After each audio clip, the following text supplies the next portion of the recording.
इसके साथ सामान्य विज्ञान मेरे जीवन की वो पुस्तक है जिससे शायद मैं पूरे जीवन भर कोई काम ना करूं तो उस किताब की रेवेन्यू इतनी आती है कि मेरा जीवन सामान्य रूप से चलता रहेगा, और बच्चे उसको इतना प्यार दे रहे हैं। अच्छा, अभी भी वो बुक आउट ऑफ स्टॉक है। संजोग देखिए, आज भी आज जब हम लोग ये बात कर रहे हैं एसके झा सामान्य विज्ञान आउट ऑफ स्टॉक।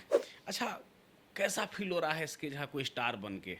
कहीं जाते हैं आजकल, जहाँ जाते हैं वहाँ बच्चे घेर लेते हैं। जैसा एक हमने एक वीडियो देखा था आपका, आप कहीं उतर रहे थे, एक CISF कलर का था, उठ के दौड़ के आता है, आपको पकड़ लेता है एकदम, सर कहाँ मिल गए, कैसा?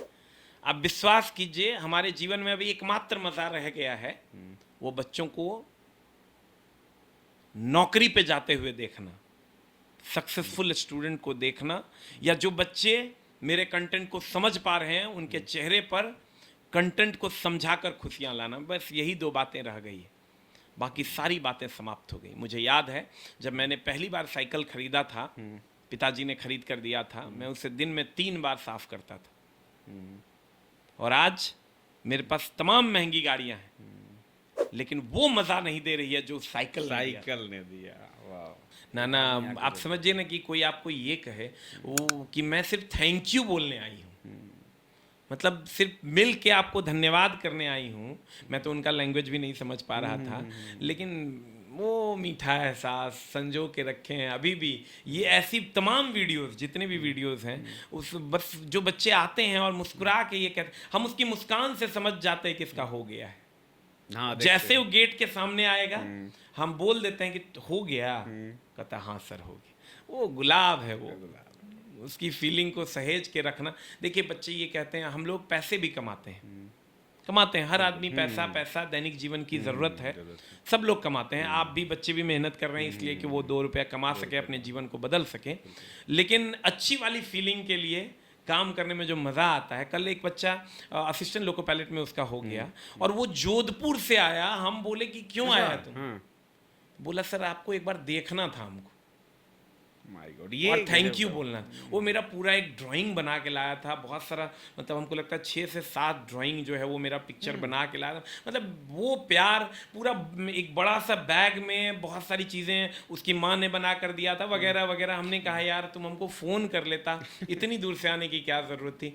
आया और हमको ऐसे छूने लगा, बोलता है सर बड़ा अच्छा लग रहा है सर, एक बार हमको छूने दीजिए सर। मतलब ये वाली मोहब्बत है, तो वो उसी के लिए काम करने का मन करता है। वो वाइब्स जो है ना वो अलग लेवल का होता है। वो कोई पैसा से नहीं खरीद सकता, ये टीचर समझ सकता है। ये टीचिंग दुनिया का सबसे खूबसूरत राज है, 100%, जो शायद पैसे से अंबानी को भी नहीं मिल सकता है, सकते। और हमारे प्रधानमंत्री मोदी जी को भी नहीं मिल सकता है। ये हम और आप ही ले सकते हैं 100%।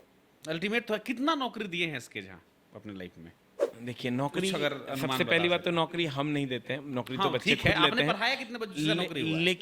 लेकिन हमको ऐसा लगता है कि ऐसा कोई स्टेशन नहीं है, ऐसा कोई ऑफिस नहीं है हिंदी भाषी क्षेत्र में जहाँ चले जाएंगे तो एक प्यारा सा कुर्सी नहीं मिलेगा। जैसे हमको लगता है जब से मैंने ऑनलाइन शुरू किया, डेली मैं 1 घंटा बच्चों को पढ़ाता हूँ यूट्यूब पे, फिक्स कर लिया है मैंने। तो मैं तो चाहूंगा कि खान सर की प्रतिभा जो है, जो कंटेंट जो बच्चे जिससे अपना जीवन वो बदल पाएंगे, जिससे वो डेली अच्छा खाना खा पाएंगे, तो वो हमको ऐसा लगता है कि, और उनका जीवन बदल पाएगा।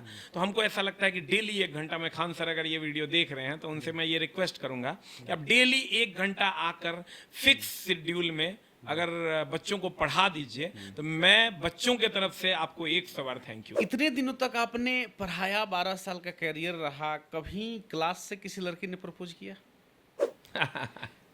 जो रहीम उत्तम प्रकृति काकर सकत कुसंग, चंदन विश्व्यापत नहीं रहते लपट भुजंग। मुझे लगता है कि एक आज हम ऐसे शख्सियत के साथ हैं जिसके ऊपर ये दोहा रहीमन कवि का बहुत फिट बैठता है। ये क्यों कह रहे हैं? क्योंकि मैंने इस व्यक्ति का बैकग्राउंड देखा। ये एक बहुत सिंपल गांव से आते हैं, जिस गांव का नाम है सीतापुर, सुपौल में पड़ता है। ये बहुत बड़ी कोई बैकग्राउंड नहीं है, लेकिन इस पटना के मुसल्लापुर हाट के, इनको हाट कहा जा सकता है। इन्हीं का नाम है एसके झा, और आज के पॉडकास्ट में हम इन्हीं का स्वागत करेंगे। तो सबसे पहले स्वागत है झा जी आपका। बहुत बहुत आभार, बहुत बहुत धन्यवाद कि आप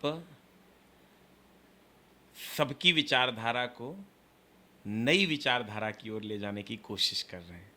इसके लिए आपको बहुत बहुत धन्यवाद, आभार। Thank you so much.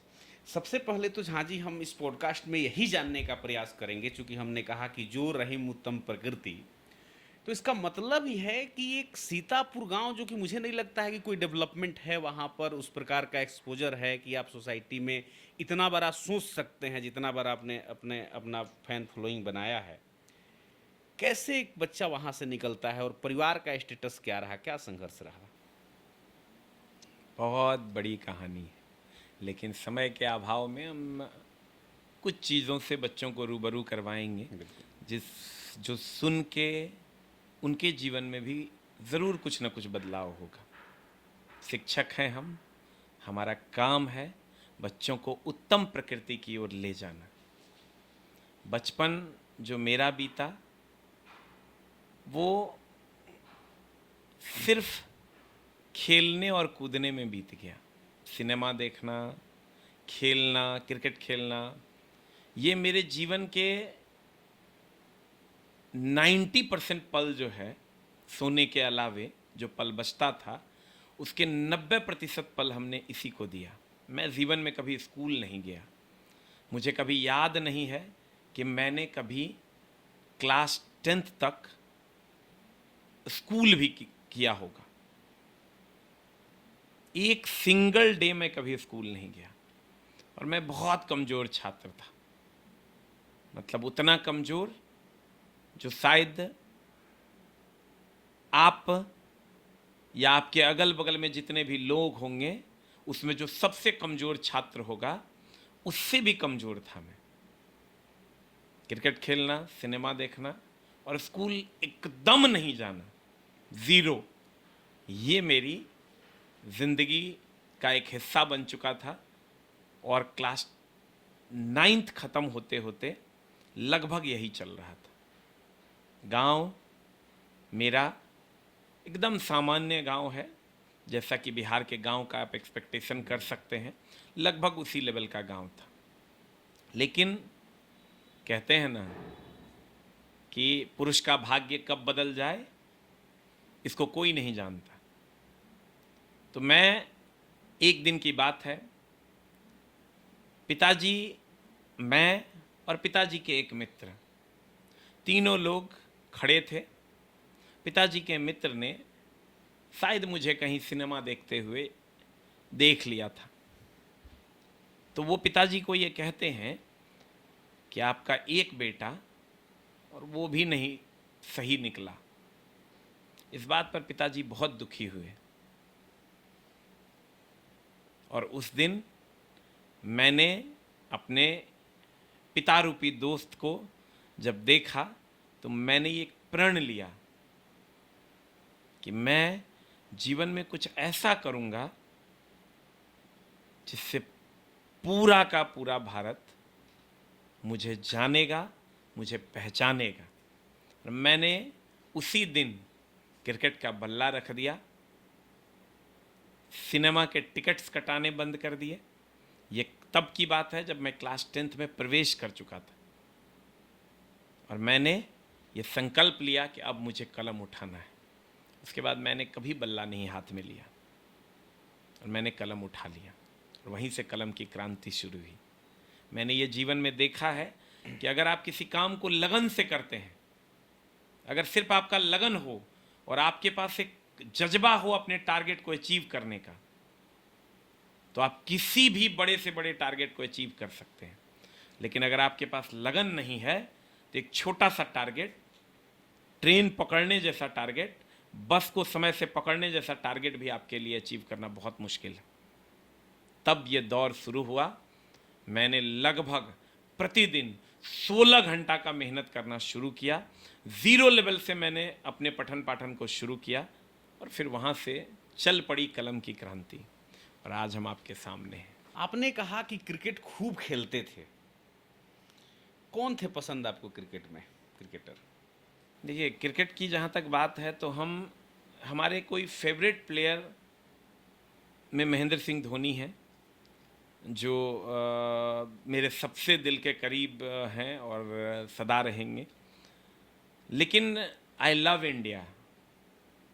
मुझे इंडिया का हर वो प्लेयर प्यारा था जो इंडिया के लिए खेलता था, और जब इंडिया खेलता था मैं 2 ही टाइम रोता हूँ, जब इंडिया खेल रहा हो या जब कोई मैं ऐसी मूवी देख रहा हूँ जिसमें सैनिक युद्ध कर रहे हों। ये 2 चीज़ें हमें बहुत पसंद है, क्योंकि ये दोनों चीज़ें इंडिया को रिप्रेजेंट करती है, और आई लव इंडिया। तो मेरे सबसे फेवरेट प्लेयर महेंद्र सिंह धोनी, और ऑब्वियसली मेरा सबसे प्यारा टीम इंडिया। उसको जीतते देखना बस स्वर्ग के अनुभव के जैसा है, और सैनिकों को जीतते देखना, चाहे वो सिनेमा ही क्यों ना हो, ये स्वर्ग के अनुभव से कम नहीं है, बिकॉज आई लव इंडिया। कौन सा मूवी प्रभावित किया आपको बहुत ज़्यादा, जो याद हो आपको? मेरे जीवन का सबसे बेहतरीन मूवी अगर आप कहिएगा, वैसे मूवीज़ तो बहुत सारे देखे उस उम्र में, तो मुझे मार धाड़ एक्शन से भरपूर सिनेमा बहुत पसंद था, खूब देखता था मैं। मिथुन चक्रवर्ती का एक मूवी आया था सेरा, वो मूवी मैं लगभग 22 बार देखा था, 22 टाइम्स।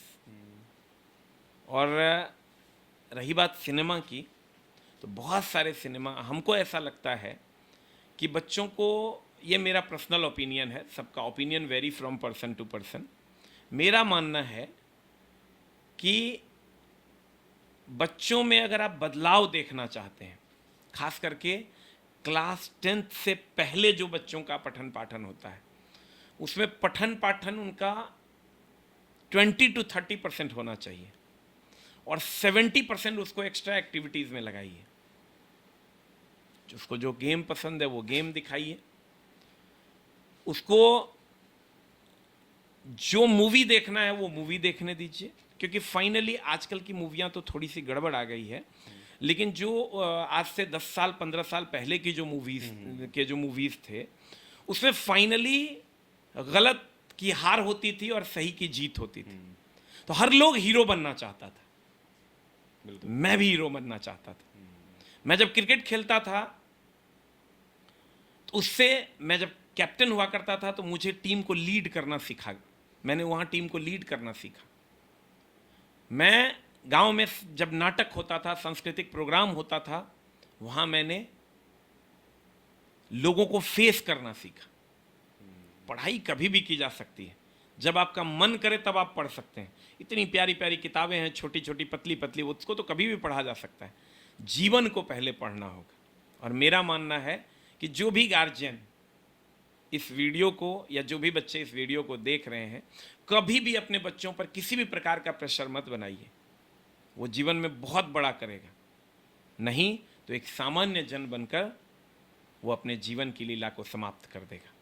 इसलिए कोशिश कीजिएगा, आने वाले जो भविष्य जो आपको मिलेगा, भारत का भविष्य जो आप बनिएगा, या आने वाला भविष्य जो आप बनाइएगा, उसमें बच्चों को खास करके हर तरीके की आज़ादी होनी चाहिए। अगर उसको मन कर रहा है खेलने का तो उसको खेलने दीजिए, उसको मन कर रहा है सिनेमा देखने का तो देखने दीजिए, क्योंकि क्लास 9 तक मेरा मानना है पढ़ाई का योगदान 30% भी नहीं है।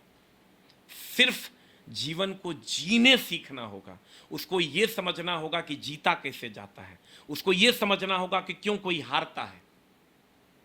और जिस दिन ये समझ गया वो, उस दिन उसके जीवन में फतह निश्चित है। और वो कैसे समझेगा? वो तब समझेगा जब वो जिंदगी को जी सकेगा। हम उसे एक रूम में बंद कर देते हैं, किसी खास मोहल्ले में बंद कर देते हैं, जिसके कारण वो अपने जीवन को समझ ही नहीं पाता है। इसलिए वो बहुत अधिक हार के बाद जीतना सीखता है, जो चीज़ें क्लास 9 तक ही हो जानी चाहिए। इसलिए बच्चों को खूब आज़ादी दीजिए, खेलो धूपो, जो मन करता है वो करो। देखिएगा एक दिन वो बच्चा जरूर आपका और आपके परिवार का नाम रोशन करेगा। हमने आपसे कहा कि मूवी आपको किसने, कौन सा प्रभावित किया? देखिए, रही बात सिनेमा की, तो जितने भी पुराने लगभग 2020 से पहले के जितने भी सिनेमास हमने देखे, 2020 के बाद का तो नहीं कह सकते, मुझे सारे सिनेमा ने प्रभावित किया। अब उसका रीज़न यही है कि हर सिनेमा ने मुझे हीरो बनना सिखाया, और हर सिनेमा ने ये बताया कि गलत का परिणाम बहुत खराब होता है। इसलिए मुझे लगभग सारे सिनेमास जो 2020 से पहले हमने देखे या 20 के बाद भी बहुत सारे अच्छी सिनेमा आई, वो सारे सिनेमा जो एक गुड मैसेज देती है उसने हमें बहुत प्रभावित किया। खास करके 3 इडियट अगर आप ले लीजिए तो 3 इडियट ने मुझे बहुत प्रभावित किया। और वो जो चेतन भगत जी की के द्वारा लिखा गया उपन्यास है, उसी के कुछ पन्नों का वो अंश है, तो उसने प्रभावित भी किया। और वो चेतन भगत जी ने जो डिस्क्राइब किया है स्टडी को, खास करके देखिएगा उसमें एक मशीन का डेफिनेशन है कि हर वो चीज़ जो हमारे काम को आसान कर देता है मशीन है। तो आप अभी आए होंगे तो देखे होंगे हमने इंडिया का सबसे बड़ा वर्कशॉप यहाँ बनाया है, जिस पर बच्चे मशीनों पर काम करके अपने स्टडी को प्रैक्टिकल जीवन दे पाएंगे। तो 3 इडियट मेरे जीवन की सबसे बेहतरीन मूवी में से एक है। बहुत बढ़िया। ये बताइए, एसके झा नाम का पूरा मीनिंग क्या है और ये एसके झा नाम के पीछे का कारण क्या है? देखिए, मेरा नाम शैलेंद्र कुमार झा है। बहुत कम लोग शैलेंद्र, जानते होंगे। बहुत कम लोग जानते होंगे। शैलेंद्र भगवान शिव का नाम है। तो पिताजी ने या दादाजी लोगों ने शायद यही सोचकर कुछ रखा होगा। लेकिन मेरा मानना, देखिए, एक जगह पर जब आप सर आइएगा, आप तो बड़े बुद्धिजीवी वर्ग में से आते हैं और हमें आपसे बात करके भी बहुत अच्छा लगता है। जब भी आपकी बातों को सुनते हैं तो आपके शब्द की मर्यादाओं को समझने की कोशिश करते हैं। Thank you. तो आप देखिएगा, अभी बहुत सारे बच्चों को इसमें भी उलझाया जाता है कि इसका नाम क्या है, क्या इसके नाम का फुल फॉर्म है, वगैरह वगैरह। लेकिन हमको ऐसा लगता है इन सब चीजों से हटके हमें उस ओर जाना होगा जहां से आपके जीवन में बदलाव होगा। इसलिए हम सबसे यही रिक्वेस्ट करते हैं कि आप सब लोग अपने जीवन में बदलाव के लिए कलम की क्रांति लाइए और उसी से आपके जीवन में बहुत सारा बदलाव होगा। एसके झा नाम के पीछे का कहानी आपने पूरी तरह से बताया नहीं अभी। एसके झा बस पिताजी ने नाम रख दिया शैलेंद्र कुमार झा, तो हमने उसको शॉर्ट फॉर्म में रखा एसके झा। कब रखा इसको? ये जब हमने पढ़ाना शुरू किया 2013 में, तो हमने कहा कि ये थोड़ा बड़ा नाम है, इसको थोड़ा छोटा करते हैं, बस यही उद्देश्य था। आपके परिवार से सबसे ज्यादा आपको किसने सपोर्ट किया? देखिए, हमारे परिवार से हमारे पिताजी ने और मेरी माँ, सबसे ज़्यादा सपोर्ट उन्हीं का रहा। मेरे पिताजी की अलग कहानी है, वो मेरे पिता भी हैं और हमारे दोस्त भी हैं। जब भी मैं उनके पास बैठता हूँ तो मुझे एक दोस्त का अनुभव होता है। और आपको ये जानकर हैरानी होगी, जब हम इंजीनियरिंग कॉलेज में हुआ करते थे और अगर आज हमने पिताजी से कुछ पैसे ले लिए और कल फिर हमने पैसे के बारे में कहा, तो ये नहीं पूछते थे कि कल का पैसा तुमने क्या किया। तो वो वाली दोस्ती है। और आज तक कभी उन्होंने हमसे ये नहीं कहा कि इतने पैसे क्यों चाहिए और पिछले पैसे क्या हुए। तो आप समझ लीजिए कि किस लेवल की दोस्ती है हमारी उनकी। बस वो यही कहते थे कि तुम्हें ज़रूरत कितने की है और हम इतने दिन में उसको पूरा कर देंगे। तो पापा मेरे उतने पढ़े लिखे नहीं हैं, लेकिन पढ़ाई का महत्व तो उनको बहुत अच्छे से पता था, इसलिए उन्होंने हमें बहुत सपोर्ट किया। और मैं एक गार्जियनों, जितने भी गार्जियन इस वीडियो को देख रहे हैं या जो फ्यूचर में गार्जियन बनेंगे, उनसे एक रिक्वेस्ट जरूर करूंगा कि आप घर मत बनाइए,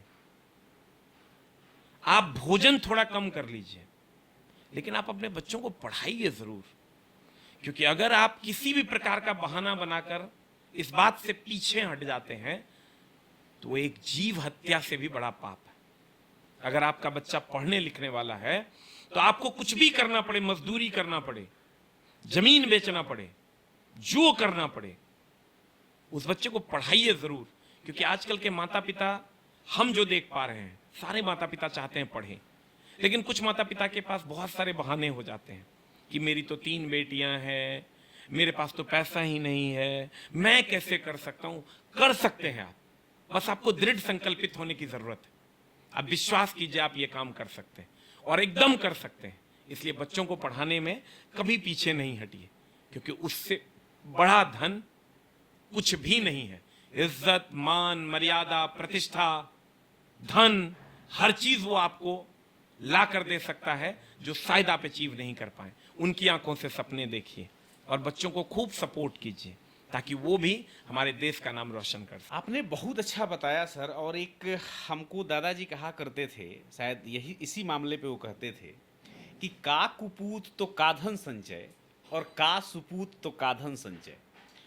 अगर आपका बच्चा सुपुत्र हो गया तो आपको धन संचय करने की जरूरत नहीं है, और कुपुत्र हो गया तो कितना भी धन संचय कर लीजिए वो बर्बाद ही कर देगा। तो बहुत बढ़िया आपने बताया, और मुझे लगता है कि जितने भी लोग हमारे वीडियो देखेंगे उनको इससे प्रेरित होकर के जरूर अपने बच्चों के प्रति थोड़ा सा एकदम धार्मिक बनना पॉजिटिव चाहिए, नजरिया पॉजिटिव रखिए, नजरिया वो जरूर कुछ करे। सबसे कमजोर बच्चा मैं आपके सामने हूं, जब मैंने कुछ कर लिया तो आपका बच्चा तो बहुत तेज। विश्वास दिखाइए आप अपने बच्चों पर। अच्छा, इंजीनियर इसके झांको ये कब लगा कि हमको पढ़ाना चाहिए? कहाँ से ये जर्नी, एक ट्विस्ट वाला बताइए घटना। देखिए, जब 2013 में मेरा बीटेक फाइनल हुआ तो मैं सोशल वर्क करता था कॉलेज में, इंजीनियरिंग कॉलेज में भी, मच्छरदानी बांटना, चूँकि उधर फैलेरिया फैला हुआ था वगैरह वगैरह। और मेरा एक दोस्त था, उसको सोशल वर्क से बहुत ज़्यादा मतलब नहीं रहता था, वो मशीनों के साथ रहा करता था। अच्छा, तो उसका नाम मशीन मैन था। अच्छा। और मुझे मशीनों के साथ मज़ा नहीं आता था, क्योंकि वो थैंक यू नहीं बोलता था। 12 घंटे काम कीजिए आप उनके ऊपर, उनको बढ़िया से झाड़ दीजिए, सब कुछ कर दीजिए, और आपको थैंक यू मिलेगा नहीं। तो मैंने सोचा यार ये मैं नहीं करूँगा, क्योंकि मुझे थैंक यू की आदत थी। तो मुझे लगा कि इसके लिए मुझे क्या करना चाहिए, तो मुझे लोगों से जुड़ना है, और लोगों से जुड़ने के लिए कलम से अच्छा मार्ग हो नहीं सकता। तो मैंने सिर्फ थैंक यू के लालच में कलम उठा लिया और यहाँ तक पहुँच गए। एक घटना का थोड़ा सा, चूंकि आपने बड़ी दिल को छू लिया है, हम आईआईटी में एक दिन बैठे हुए थे और हमारी बातचीत हो रही थी, डायरेक्टर साहब भी थे। तो उन्होंने ह्यूमैनिटीज का हमसे परिभाषा पूछ लिया कि चूंकि उनको बहुत अच्छा लगा, मेरा वो वीडियो देखते हैं, बहुत मैं दावे के साथ कह रहा हूँ, और हमारे हम जो डिफरेंस बताते हैं अपने वीडियो में उसको वो देखते हैं। तो उन्होंने कहा कि सर रियल डिफिनेशन क्या हो सकता है इसका? तो हमने कहा कि सर देखिए, आपके पास बहुत सारे स्टूडेंट्स होंगे, निश्चित रूप से वो टेक्निकल की पढ़ाई करते हैं। टेक्नोलॉजी में अगर आप 1 से 2 साल छोड़ देते हैं तो आप पीछे के टेक्नोलॉजी में भी उलझ के रह गए, नया टेक्नोलॉजी आपने नहीं सीखा तो आपको नौकरी भी नहीं दी जाती है। सबसे बड़ी बात है, अगर कोई बच्चा जीवन भर केवल टेक्नोलॉजी पढ़ा या टेक्नोलॉजी के साथ काम किया तो मनुष्य रह कहाँ गया? मनुष्य तो वो तब बनेगा जब ह्यूमैनिटीज पेपर का विकास होगा उसके अंदर, मतलब मनुष्यता आएगी। ह्यूमैनिटीज का मतलब मनुष्यता होता है, और मनुष्यता तो तब आएगी जब वो मनोविज्ञान को समझेगा, दर्शन को समझेगा, हिस्ट्री को समझेगा। इन सारे चीज़ों को समझने के बाद वो रियल मनुष्य बन सकता है। उसका मैंने बहुत डिफिनेशन दिया, विस्तार से बताया कि भारत जब आज़ाद हुआ तो हमारे पास कौन कौन सी समस्या। मैंने लगभग 1 घंटा बाद बहुत प्रभावित हुए इस बात से कि ठीक है आईआईटी खुले, लेकिन ह्यूमैनिटीज जो हमारे यहाँ पीछे रह गया है, इसका जब तक विकास हम नहीं करेंगे तब तक वो मनुष्यता नहीं आएगी। तो आपका जो सामाजिक संस्करण था, मुझे जो लगता है उस सामाजिक संस्करण से आप निकल के टेक्निकल में गए जरूर, लेकिन वो सामाजिक संस्करण मरा नहीं, यही बात इंगित कर रहा है। तो धन्यवाद, बहुत अच्छा लग रहा है आपसे बात करके। एक और प्रश्न ये है आपसे कि आप पढ़ाना शुरू किए, कहाँ से ये शुरू हुआ, कहाँ से पढ़ाना आपने शुरू किया? देखिए, जब मैं आया था पटना, जब मैं आया था तो मैंने पिताजी ने कहा कि ठीक है तुम जॉब नहीं करोगे, कोई बात नहीं, मैं सारी चीज़ें अरेंज करता हूँ और फिर से तुम पढ़ाई करना शुरू कर दो। मैंने पढ़ाई करना शुरू किया, लेकिन पिताजी से पैसा लेना हमें अच्छा नहीं लग रहा था, क्योंकि मैं ग्रेजुएट हो चुका था। तो मैंने एक ट्यूशन पढ़ाना स्टार्ट किया। तो उसमें लगभग 1 घंटे का मुझे 6,000 के आसपास मिल जाता था। 2013-14 में। बड़ी बात और चूंकि मैथ साइंस पढ़ाने के लिए शिक्षक बहुत कम उपलब्ध थे, और क्लास 10th का था तो कंप्यूटर पेपर भी था, तो मैं पढ़ा देता था सारा पेपर, तो मुझे 6,000 मिलता था। उसके बाद फिर मैंने एक जगह कोचिंग ज्वाइन किया। कोचिंग ज्वाइन करने के बाद फिर मैं प्लेटफॉर्म कोचिंग एक चलता था, उसमें मैंने पढ़ाना शुरू किया। यहाँ पे एक क्वेश्चन है सर, प्लेटफॉर्म कोचिंग सेंटर में पढ़ाने का फैसला कैसे हुआ? ये मैं जब उस समय उनके यहाँ शिक्षक की दिक्कत थी, उनके यहाँ एक वैकेंसी थी, तो मैंने सोचा कि मेरा साइंस तो बहुत बढ़िया है, तो चलो हम भी एक बार ट्राई करते हैं। तो मैं जब गया तो उन्होंने कहा कि हाँ ठीक है आप पढ़ाइए, आपका तो बीटेक क्वालिफिकेशन है, आप पढ़ा सकते हैं। तो मैं जब पहले ही क्लास में गया तो वो लगभग जो बच्चे बैठे थे उन सारे बच्चों ने एक्सेप्ट कर लिया। ओके, मतलब 100% 100% बच्चों ने। और जब दूसरे दिन दूसरे टीचर गए तो वो लोग हुड आउट कर दिए कि भैया हम इनसे अब पढ़ेंगे नहीं, उन्हीं को लेके आओ। तब उस समय मेरी उम्र हमको लगता है लगभग जो है 21-22 साल की रही होगी। ओके। और बच्चों ने एक्सेप्ट कर लिया। उसके बाद धीरे धीरे बच्चों की भीड़ लगने लगी। साइंस, चूँकि अच्छे से साइंस और ट्रेड कोई अच्छे से पढ़ा नहीं पा रहा था, और मैंने बहुत सारा चीज़ उसमें लाया। एक प्रोजेक्टर से पढ़ाना शुरू किया, एनिमेटेड वीडियोस से पढ़ाना शुरू किया, तो बच्चे लाइक करने लगे। उसके बाद ये जर्नी स्टार्ट हो गई। इसके जहाँ एक आध बार हम इस मतलब मुसल्लापुर हाट एरिया में हम आए थे। एक बार मैं जाम में फंस गया था, तो मैंने ऐसे ही पूछा कि यार ये क्या है, या मजाक है एकदम, हम बाहर से आए ऐसे ही, अरे इतना भीड़ क्या? आज आपको पता नहीं है सर, एक पुलिस वाले ने कहा इसके जहाँ का बैच टूटा है। अच्छा। तो हमने कहा कौन है इसके जहाँ? अरे एक प्लेटफॉर्म कोचिंग का टीचर है। तो उसने कुछ बताया कि इतना भीड़ हो जाता है इस मार्केट में इसके जहाँ का जब बैच टूटता है कि पूरा एरिया ब्लॉक हो जाता है।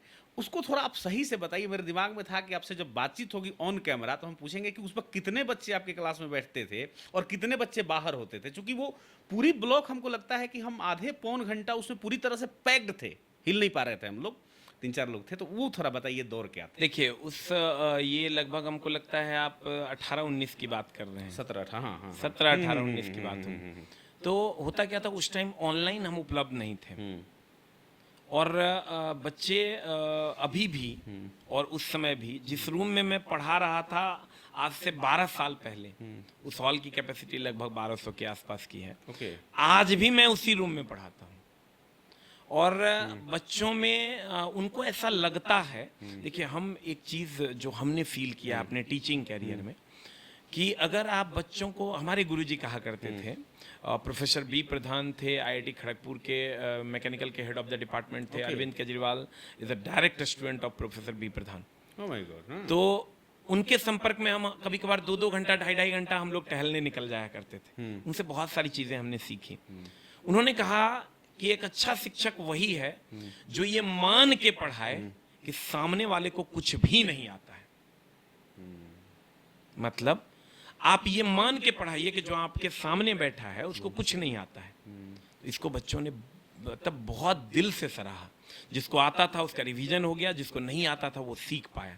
और ये उसी का नतीजा था, बस एक ही लाइन का नतीजा था जिसके कारण वो चीज़ें हो रही थी, हो रही है, और उम्मीद करेंगे कि होती रहेगी। उसके लिए निरंतर प्रयास करेंगे। कितने बच्चे? 1200 बच्चे होते थे पूरे प्रॉपर तरीके से? अभी भी आप आइएगा हमारे क्लासरूम में तो 1200-1500 का एक एक बैच आपको मिलेगा आज भी। ये मोहब्बत है, एकदम आई लव यू वाला मोहब्बत है, ये कोई छीन नहीं सकता। आपको एक चीज़ बता रहे हैं, अभी जो मुसल्लापुर हाट का जो जीवन है, इसको आपने बहुत अच्छे से आप घोर के पी गए हमको लगता है इस जीवन को। मुसल्लापुर हाट का जीवन बाकी पटना से हमको बिल्कुल अलग लगता है, अलग दुनिया है। ये आपके नज़र में क्या है? क्योंकि हम बहुत सारे जगह को देख रहे हैं, लगभग इंडिया के, नॉर्थ इंडिया के हर एक जगह के जो सेंटर्स हैं, जहाँ पर कोचिंग्स हैं, जो वहाँ पे हम घूमे हैं, पढ़ाए हैं, लगभग जगह दुनिया ही अलग है। इस पर आपका क्या टिप्पणी है? ये उम्मीदों की दुनिया है। ये बिहार और उत्तर प्रदेश, राजस्थान, इस यहाँ से जो बच्चे आते हैं, ये उसकी दुनिया है। ये उम्मीद की दुनिया। आप जब जाइएगा, हर बच्चे की आंखों में एक अलग उम्मीद मिलेगा। मैं भी लगभग दिल्ली भी गया हूँ या अन्य जगहों पर भी गया हूँ। आप वहाँ के बच्चे और यहाँ के बच्चे में जब आप कंपैरिजन कीजिएगा तो यहाँ के बच्चों के पास सेकंड ऑप्शन नहीं है। अन्य जगहों पर जब आप जाइएगा तो वहाँ के बच्चों के पास सेकंड ऑप्शन है। यहाँ के बच्चों के पास सेकंड ऑप्शन नहीं, इसका पहला और आखिरी ऑप्शन ही पढ़ाई है। ये वो मंदिर है जिसके सड़कों पे जब आप निकलिएगा तो लोगों, बच्चों के हाथ में किताब है, रूह कांप जाएगी आपकी। हर बच्चे के हाथ में किताब है। ये बिहार का वो हिस्सा है जहां हर बच्चे के हाथ में किताब है और उसके पास कोई दूसरा ऑप्शन नहीं है। इसलिए यहां इस जगह पर भी बच्चे रह करके अपने एकमात्र गोल की ओर बढ़ने की कोशिश करते हैं, क्योंकि इनके पास कोई दूसरा ऑप्शन है ही नहीं। मुझे लगता है कि आप उनके जीवन के एक हिस्सा जो बाहर का है उसको बताया। एक छोटे से कितने बाई कितने के रूम में वो जीवन व्यतीत करते हैं? वही आप 8x4 कह लीजिए। 8x4 के रूम में आप कभी लॉज में, उनके लॉज में जब आप जाइएगा तो आपको पता चलेगा, उस दुख का अंदाजा कोई नहीं लगा सकता है। लेकिन हाँ, वो जीवन जीना सीख जाता है। उसको पता है कि वो बच्चा जो मुसल्लापुर हाट में या ऐसे जगहों पर रह पाता है, वो जीवन जीना सीख लेता है। और हमको लगता है कि उसको जीवन में कभी कोई तकलीफ नहीं होगी। अगर 6 महीना से साल भर वो बच्चा इस एरिया में या इस जैसे एरिया में रह जाता है, कहीं भी किसी भी स्टेट में, तो वो जीवन जीना सीख जाएगा। वो बच्चा कभी गलत नहीं कर सकता है। एक एक बच्चा आपको यहाँ संस्कारी मिलेगा। आपको ये जानकर हैरानी होगी कि 99% बच्चे ऐसे हैं जो किसी भी गलत हैबिट्स में नहीं है। मात्र 1% बच्चे आपको मिलेंगे जो गलत हैबिट्स में भी चले गए होंगे। अगर आपका बच्चा गलत हैबिट्स में है भी और उसको मुसल्लापुर हाट की धरती या ऐसे धरती जहां पर सिर्फ पठन पाठन का काम होता है, वहां ला के रख दीजिए। आप विश्वास कीजिए, वो अपने सारे रास्तों को बदल लेगा। ये वो रास्ता है जहां 99% बच्चे सत्य के रास्ते पर चल रहे हैं, सिर्फ 1% ही गलत। हमको लगता है कि उनके जीवन में अपनी ही कठिनाई इतनी अधिक है, पढ़ाई हो गया, क्लास हो गया, और भोजन बनाना हो गया, वो समय ही नहीं मिलता उनको। हाँ, 100%। हाँ, इनको समय नहीं होता है। वो बच्चा अगर हमसे कोई अपनी बेटी के विवाह के लिए पूछता है, तो हम उससे ये कहते हैं कि अगर सरकारी नौकरी नहीं है ना, उससे ये पूछना कि कभी उसने तैयारी की है तो कर लेना। अच्छा। अगर मान लीजिए, चूंकि सभी लोग सरकारी नौकरी वाला दामाद सबको मिल नहीं पाता है, अगर कोई बेटी का पिता देख रहा हो, तो आप इस बात का ध्यान जरूर रखिएगा। आपकी बेटी को हम विश्वास दिलाते हैं, कभी कोई दिक्कत नहीं होगी। अगर कोई लड़का या कोई लड़की इस मुसल्लापुर हाट या ऐसे जगहों पर रहकर साल भर भी तैयारी कर चुका है, आप विश्वास कीजिए उसके अंदर ईमानदारी कूट कूट के भर गई होगी। जॉब नहीं भी होगा ना, वो जीवन में कभी बेकार नहीं बैठेगा। तो आज से अपनी बेटी या अपने बेटे का के लिए एक पैमाना आप जरूर सेट कीजिए कि तुमने सरकारी नौकरी की तैयारी साल भर भी की है, तो आप उम्मीद कर सकते हैं कि आपके बच्चे या आपकी बच्ची को कभी कोई दिक्कत नहीं होगी। क्योंकि ये वो मशीन है जहां लोग पेर कर शुद्ध तेल निकल जाता है। 99% बच्चे यहाँ अच्छे हैं। आप एक बार कभी घूमिए और उन बच्चों से बात कीजिए तो आपको एहसास हो। आपके माध्यम से तो बहुत कुछ मिल रहा है देखने को, चीज़ों को हम ये कर रहे हैं। इसके जहाँ अपने बचपन को इस मुकाम पर आकर मिस करते हैं? बहुत ज़्यादा, बहुत ज़्यादा। हमको ऐसा लगता है कि बचपन जो आप जी रहे हैं, वो कहते हैं ना, कुछ अधूरी ख्वाहिशें ही जिंदगी जीने का मजा देती हैं। आप विश्वास कीजिए, हमारे जीवन में अभी एकमात्र मजा रह गया है, वो बच्चों को नौकरी पे जाते हुए देखना, सक्सेसफुल स्टूडेंट को देखना, या जो बच्चे मेरे कंटेंट को समझ पा रहे हैं उनके चेहरे पर कंटेंट को समझाकर खुशियां लाना। बस यही 2 बातें रह गई है, बाकी सारी बातें समाप्त हो गई। मुझे याद है जब मैंने पहली बार साइकिल खरीदा था, पिताजी ने खरीद कर दिया था, मैं उसे दिन में 3 बार साफ करता था। और आज मेरे पास तमाम महंगी गाड़ियां हैं, लेकिन वो मजा नहीं दे रही है जो साइकिल ने दिया। वाह। तो रियली सब लोग अपने बचपन को, मैं हमेशा कहता हूं, तुम ये सोचो कि मैं जिंदगी जी पाऊं, तुम्हें जो अच्छा लगता है वो करो। पैसा टर्शियरी है, सेकेंडरी भी नहीं, सेकेंडरी टर्शियरी है।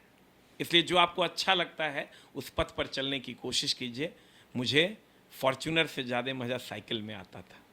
उसको मैं, उस एहसास को कभी मैं भूलना नहीं चाहता हूँ, और अभी भी संजो के रखा हूँ। एटलस की साइकिल थी, काले कलर की, और ये घटना 20 साल पहले की है, लेकिन आज भी उस साइकिल का स्टैंड भी मेरी आंखों में नाच रहा है।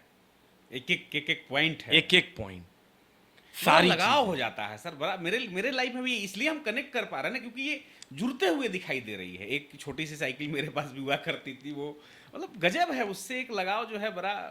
वो अभी मैं बच्चों को भी कहता हूँ, बच्चे बहुत हड़बड़ा जाते हैं। एक चीज मैं कहूंगा, शायद बच्चे इसको एक्सेप्ट करेंगे नहीं करेंगे, वो तो उनकी मैच्योरिटी पर डिपेंड करेगा।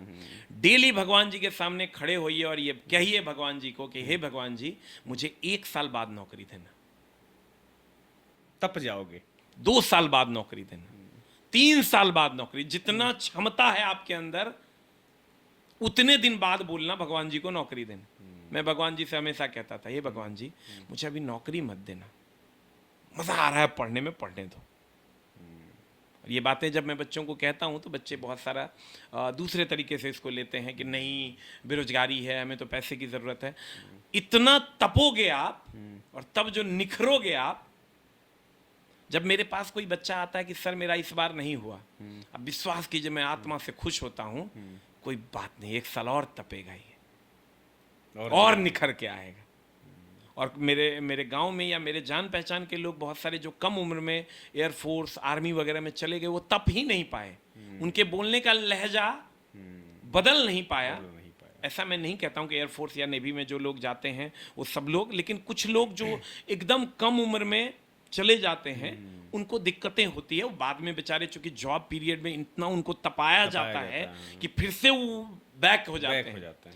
लेकिन अगर आपको पढ़ने का मौका मिलता है ना, बहुत बड़े सौभाग्य, आप बहुत बड़े सौभाग्यशाली हैं। मैं बच्चों को यही कहूँगा कि आपके पास पैसे की दिक्कत है, कहीं ट्यूशन पढ़ा लो, आप कहीं छोटा मोटा काम कर लो, लेकिन तपो जरूर, बड़ा मजा आएगा।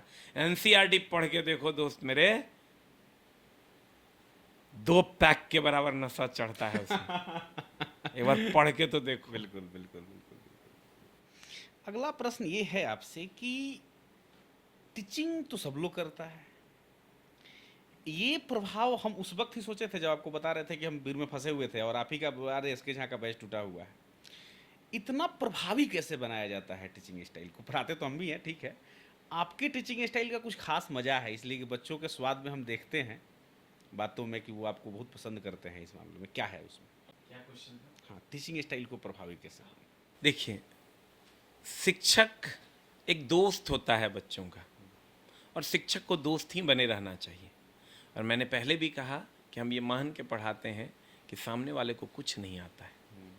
और दूसरा, हम जो देखते हैं आजकल के शिक्षकों में, वो फ्लो मेंटेन नहीं कर पाते हैं कि किस टॉपिक के बाद कौन सा टॉपिक पढ़ाना है, ऑर्डर क्या होगा, बेसिक्स कैसे क्लियर करके, जैसे हमको अगर किसी टॉपिक पे जाना है उसका बेसिक हमको पता है कि बच्चों को बहुत पहले हमने पढ़ा दिया था, वो बच्चों को याद नहीं रहता है। आप तो एक सब्जेक्ट पढ़ाते हैं, वो 15 सब्जेक्ट पढ़ते हैं, तो उनको याद नहीं रहता है। तो हम क्या करते हैं, पहले तो ये मान लेते हैं कि इसको कुछ नहीं आता है, दूसरा ये मान लेते हैं कि पीछे जो हमने पढ़ाया उसको हमको फिर से पढ़ाना है, अगर यहाँ तीसरा हम ये मान लेते हैं कि बेसिक की ज़रूरत है, उसको फिर से रिवाइज करवा देना है। मेरा मानना है कि पढ़ाई का दूसरा नाम रिवीजन है। और जो भी शिक्षक, अगर आप हमारी वीडियो को देख रहे हैं तो आप पढ़ाइए, उतना 70% आप पढ़ाइए और 30% आप उसको रिवाइज करवाइए, पीछे के कॉन्सेप्ट को याद दिलवाइए। आप देखिए उसको बड़ा मजा आएगा। ये मत सोच के पढ़ाइए कि ये तो इसको आता ही होगा, वहीं पर बच्चा और टीचर का संबंध टूट जाता है। बिल्कुल सही बोल रहा है, बिल्कुल। आप ये मान के पढ़ाइए कि ये कल नहीं आया था, ये तो 1 महीना से आया ही नहीं है। आप क्या सोच के पढ़ाते हैं, मैंने तो ये पढ़ा दिया है, मैं क्यों पढ़ाऊं फिर? यहीं से कनेक्शन जो है ना टूटना शुरू होता है, क्योंकि उसमें कुछ बच्चे हैं जो पिछली क्लास नहीं किए, कुछ बच्चे जो पिछले 10 दिन में नहीं आए, कुछ बच्चे ऐसे हैं जो किया लेकिन भूल गए। और जब आप इन सब को समेटते हैं तो एक बार और पढ़ा देते हैं। तो हमको लगता है कि अगर बच्चों से सही कनेक्शन बनाना है तो पढ़ाई को पढ़ाई मत बोलिए, पढ़ाई को रिवीजन बोलिए, तो चीज़ें ठीक हो जाएंगी। अच्छा, एसके झा का चैनल इतना लोकप्रिय हुआ, सोचा था आपने कभी? देखिए, लोकप्रियता का अलग अलग क्राइटेरिया है। आप देखिएगा हम लोगों के पास तो बहुत कम बच्चे जुड़े हुए हैं, लेकिन बहुत कम सब्सक्राइबर, जिसको इन टर्म्स ऑफ बोलते हैं लोग। लोकप्रियता का अलग अलग क्राइटेरिया है। अब आप किस क्राइटेरिया में लोकप्रियता देखना चाहते हैं, ये तो आपके विवेक पर निर्भर करता है। नहीं, इसमें हम आपको जोर देते हैं। लोकप्रियता 2 स्तर से, एक तो आपके चैनल की लोकप्रियता जो है सो है, दूसरा जो बच्चों से हम बात करते हैं तो उनके मन में आपके प्रति एक अलग सम्मान है। वो लगता है कि हम जाते हैं ना तो इसके जहाँ कुछ उठा के भभूत दे देते हैं और वहाँ से हमारा नौकरी वाला सफर रियल में शुरू हो जाता है। तो एक गजब प्रकार का बिलीव है। तो बिलीव सिस्टम का जो पैमाना है वो थोड़ा ज़्यादा गहराई में है औरों की अपेक्षा। ये हम आपसे जानना चाहते हैं कि ये लोकप्रियता कभी सोचा था आपने कि एक बच्चा के दिल में आप इतना बैठेंगे? देखिए, बच्चों के दिल में अब ये सफ़र है एक, ये बहुत लंबा सफ़र है। अब जब हमने पढ़ाना शुरू किया, नंबर ऑफ़ सेलेक्शंस हुए, तो जो जैसे होता क्या है, गांव में अगर कोई वो बच्चा जो फेल कर गया अपने जीवन में, वो जब किसी को कुछ बताता है तो उसकी बातों को लोग नहीं मानते हैं। लेकिन जब आप, जैसे 12 साल का मेरा कैरियर है, उसमें जब जो बच्चे सेलेक्टेड हैं, वैसे हज़ारों हैं, तो वो बच्चे जब दूसरों को बताते हैं ना, तो वो एक अलग लेवल का बिलीव उसके हृदय में आता है। फिर वो टूटता ही नहीं है। उनको लगता है कि नहीं, फलाने भैया मेरे नौकरी में गए हैं, उनको नौकरी हुआ सर से पढ़ के, तो हमको भी होगा। हमारा भी हो जाएगा। और जब बिलीव बना हुआ है ना कि सामने वाला जो कह रहा है ये सही है, यहीं से होगा, तो जो नहीं भी होने वाला होता है वो भी हो जाता है। ये बात है, बिल्कुल। आप हमारी कक्षा में आइएगा तो हम ये खड़ा करवाते हैं बच्चों को कि अगर 1200 बच्चे हैं, उसमें ऐसे कितने बच्चे हैं जिसको कोई ऐसा बच्चा जो जॉब में गया और उसने तुमको कहा कि तुम जाओ और झा सर से पढ़ो, तो ऐसे बहुत सारे बच्चे खड़े होते हैं। तो जो बच्चे नए होते हैं उनका भी बिलीव उनके साथ जुड़कर इतना स्ट्रांग हो जाता है कि उनको लगता है कि यार हो जाएगा, कर लेंगे हम।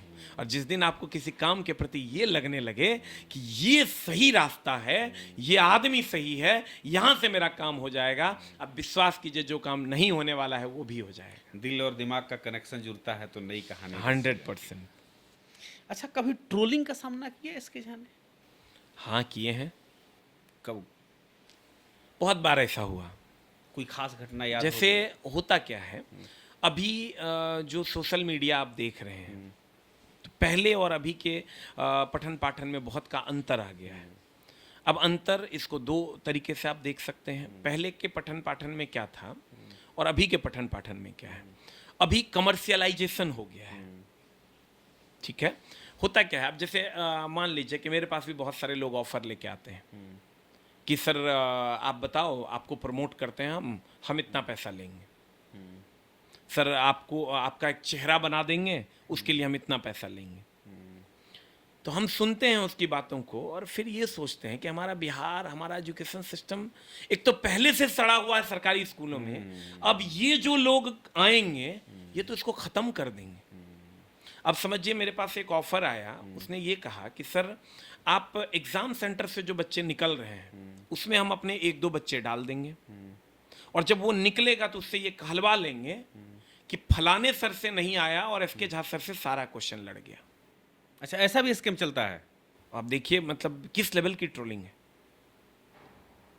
और पता चला वो जो बच्चा बोल रहा है वो बच्चा 2000 रुपये में भाड़े पे आया है। अच्छा। अब समझिए कि वो वीडियोस अगर 1,00,000-2 लाख बच्चों तक जाती है तो बच्चा तो यही कहेगा कि एग्जाम हॉल से निकल रहा है तो ये तो सही ही बता रहा होगा, जबकि वो बच्चा बहुत चंद पैसे में बिका हुआ है। और छोड़िए, किसी बुक का आपको प्रमोशन करवाना है, बहुत आसान है। आप 10-20 हज़ार रुपये खर्च कीजिए, जो बच्चा एग्जाम हॉल से निकलेगा वो बच्चा कह देगा कि हमने फलाने बुक से पढ़ा और उसी से सारे क्वेश्चन। ये बहुत बड़ा आरोप लगा रहे हैं आप। देखिए, हम आरोप लगा नहीं रहे हैं, क्योंकि ये सच्चाई है जो हम बच्चों के बीच में रखना चाहते हैं। इसलिए रखना चाहते हैं कि आप सोच के देखिए कि ये तो शिक्षक और छात्र, इससे पवित्र रिश्ता हो सकता है क्या? और उस रिश्ते को चंद पैसों के लिए खराब किया जाता है। मैं ये नहीं मानता हूं कि मैंने जिसको पढ़ाया वो सबकी नौकरी लग गई, लेकिन मैं ये मानता हूं कि जो भी शिक्षक 10-12 जो शिक्षक हैं, 20-50 जो 100-200 शिक्षक हैं जो पठन पाठन का काम कर रहे हैं, हमको ऐसा लगता है कि सबसे बढ़िया कार्य वो है। अगर 2000-1000 रुपया लेकर के किसी को पढ़ा दिया जाए, उससे अच्छा बात नहीं हो सकता है। और ये भी मैं मानता हूं कि हर धनुषधारी अर्जुन नहीं बन सकता, लेकिन नकुल बन सकता है, सहदेव बन सकता है। वो अपने जीवन की लीला को समझ सकता है। पढ़ाई को सिर्फ नौकरी से तुलना न किया जाए। पढ़ाई तो बड़ा प्यारा रस है, इसको पीने के बाद तो हर अंग बदल जाता है। तो मैं सबसे यही कहूँगा कि किसी भी प्रकार की ऐसी व्यवस्था को न जन्म दो जिससे छात्र और शिक्षक के बीच का संबंध कमजोर हो। हम लोगों के साथ क्या है कि कोई भी कितनों ट्रोलिंग कर दें, कुछ भी कर दें, आज तक कोई फर्क नहीं पड़ा, आज तक नहीं। उसका रीजन क्या है? एक बहुत ही गहरा विश्वास बना हुआ है जिसकी डोर टूट नहीं रही है। लेकिन आप सोच के देखिए, अगर ये काम अन्य टीचरों के साथ होता है और अच्छे शिक्षक बच्चों से अलग हो जाएंगे, फिर तो बच्चों को वो चीज़ें नहीं मिल पाएंगी जिसकी वो तलाश करते हैं, और सिर्फ चंद पैसों के लिए। इसलिए मैं इसका पुरजोर विरोध करता हूँ, और जो भी लोग ये कर रहे हैं वो ना करें, क्योंकि अगर आप शिक्षा से बच्चों को महरूम कर रहे हैं तो ये पाप आपको बहुत भयानक लगेगा। और ये चीज़ें जो गंदगी फैल रही है, इसको समेटना होगा, इसको ख़त्म करना होगा। ये हमको लग रहा है जहाँ सर कि बहुत फेमस टीचर लोग कर रहे हैं ऐसा। नहीं, बहुत सारे लोग कर रहे हैं। एक और सवाल है जो मेरे मन में है और मैंने इसको देखा है पर्सनली। एक हमारे मित्र हैं, नाम ले लेते हैं, पन्ना जी, नेशनल बुक स्टोर है उनका, अच्छे मित्र हैं हमारे। उनके पास हम बुक के लिए जाते रहते हैं, तो जब जाएंगे तो बैठाते हैं, चाय पिलाते हैं। हम बोले कि हमको किताब क्यों नहीं दे रहे हैं? तो बेचारे उस दिन झुलझुलाए हुए थे। हम बोले क्या हुआ, क्यों इतना झुलझुलाए, परेशान लग रहे हैं? बोले कि अरे इसके झा के किताब का इतना डिमांड है, इसके झा किताबें नहीं भेजता है, इसका भरे हुए थे, ख़त्म हो गया 4 ही दिन में। इतना किताब का कौन सा डिमांड आया भाई आपका? उनका बहुत बड़ा गोदाम है, मैंने देखा हुआ है। क्या किताब का कहानी है, कैसे ये इतना फेमस क्या हुआ हर एक बच्चा के हाथ में इसके झा का किताब? देखिए सर, है क्या कि हमने आपको पहले ही कहा कि हम साइंस की जो पुस्तक थी, जो मार्केट में जनरल कंपटीशन के फील्ड में जो साइंस की किताब थी, वो उस लेवल को मैच नहीं कर पा रही थी जो लेवल एग्जाम का कंपटीशन का हो गया है, और एनसीईआरटी को भी मैच नहीं कर पा रही थी। तो हमने कंप्लीट एक कॉम्बिनेशन बनाया इसका। ओके। और हमने थ्योरी और क्वेश्चन को अलग नहीं किया। पहले हमने क्वेश्चन को स्टडी किया, उसके हिसाब से थ्योरी बनाया। ये बच्चों को बहुत पसंद आया। ओके, बहुत फेमस हुआ था आपका वो। हाँ, अभी भी आप जाइएगा तो इसके साथ सामान्य विज्ञान मेरे जीवन की वो पुस्तक है जिससे शायद मैं पूरे जीवन भर कोई काम ना करूं तो उस किताब की रेवेन्यू इतनी आती है कि मेरा जीवन सामान्य रूप से चलता रहेगा, और बच्चे उसको इतना प्यार दे रहे हैं। अच्छा, अभी भी वो बुक आउट ऑफ स्टॉक है। संजोग देखिए, आज भी आज जब हम लोग ये बात कर रहे हैं, एसके झा सामान्य विज्ञान आउट ऑफ स्टॉक। हाँ, ये जो है बड़ी जुला के पन्ना जी बोले, हमने कहा कि भाई गजब का बात है। कुछ वीडियो हम आपको दिखाते हैं, उस वीडियो पे आप कमेंट करते जाइएगा, बताते जाइएगा, क्योंकि मेरा थोड़ा सा रिसर्च जो है, आप ही का वीडियो है, बहुत काम करवाया है आपने।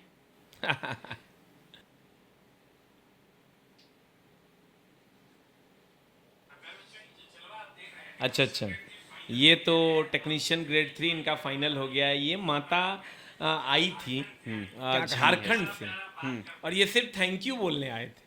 झारखंड से चल के? हाँ, इन्होंने बोला नहीं इसमें। सिर्फ थैंक यू बोलने आए थे।